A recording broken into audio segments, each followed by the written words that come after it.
Assalamualaikum warahmatullahi wabarakatuh. Kembali lagi bersama kami, kelompok 4. Dengan saya sendiri, Rodatun Najwa.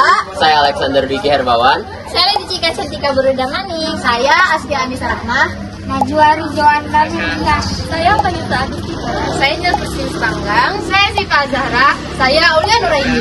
Akan memberikan tips-tips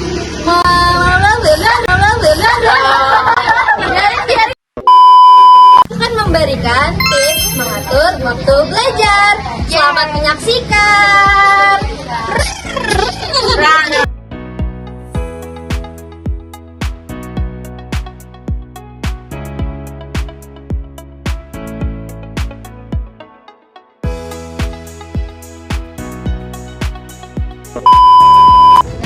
Tips pertama, tidur minimal 7-8 jam sehari. Tidur minimal 8 jam adalah bagian penting dari rutinitas belajar yang efektif. Tujuannya agar kita dapat fokus saat belajar. Dengan tidur yang cukup, otak bisa belajar secara optimal, yang pada akhirnya akan meningkatkan kemampuan belajar dan pemahaman kita. Ingat, belajar jangan sampai bergadang ya, istirahat yang cukup itu penting.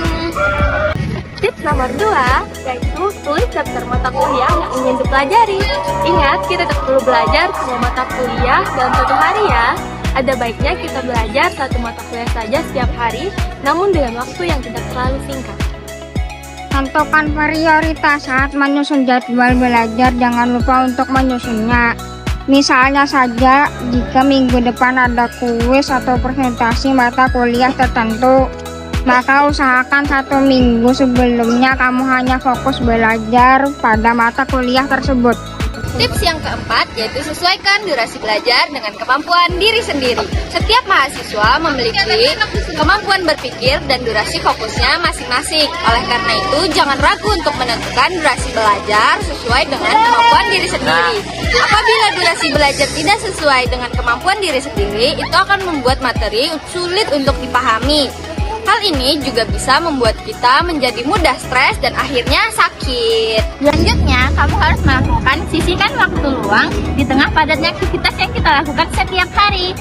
Jangan lupa juga untuk menyisihkan waktu luang untuk sekedar bersantai, membaca komik, atau pergi ke pantai, atau melakukan meluangkan waktu seperti bermain bersama hewan peliharaan Anda. Setelah itu, karena hal ini sangat bermanfaat untuk mencegah kita mengalami stres, jenuh, dan kelelahan. Sehingga ketika kita belajar, dapat kita memahami materi pelajaran dengan baik dan seksama. Nah guys, tips ke-6, menentukan gaya belajar. Menentukan gaya belajar itu bermanfaat agar belajar kalian lebih efektif dan mudah memahami materi. Tips nomor 7, meminta bantuan kepada anggota keluarga di rumah. Saat Anda melakukan proses pembelajaran, Anda dapat meminta anggota keluarga Anda untuk memberitahu tiap jadwal yang sudah dibuat. Setelah itu, Anda juga dapat meminta bantuan mereka untuk mengingatkan serta tidak mengganggu kalian saat sedang dalam proses pembelajaran yang ada pada jadwal yang sudah ditentukan. Tips yang ke-8, fokus dan disiplin. Selain itu, hal lain yang penting untuk kita lakukan adalah fokus dan disiplin. Karena percuma saja jika kita telah mengatur waktu sebaik mungkin, namun kita tidak fokus dan disiplin. Hal ini justru akan membuat semua usaha yang telah kita lakukan terbuang dengan sia-sia. Tips yang terakhir, lakukan evaluasi secara rutin. Jangan lupa juga untuk melakukan evaluasi diri untuk mengukur seberapa efektif cara mengatur waktu yang sudah kita lakukan. Jika ternyata cara yang kita lakukan tidak membawa dampak positif apapun, kita bisa mencoba cara lain dan mengatur waktu dengan yang lebih efektif. Misalnya, menambah atau justru mengurangi belajar.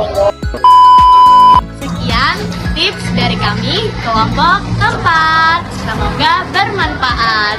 Assalamualaikum warahmatullahi wabarakatuh.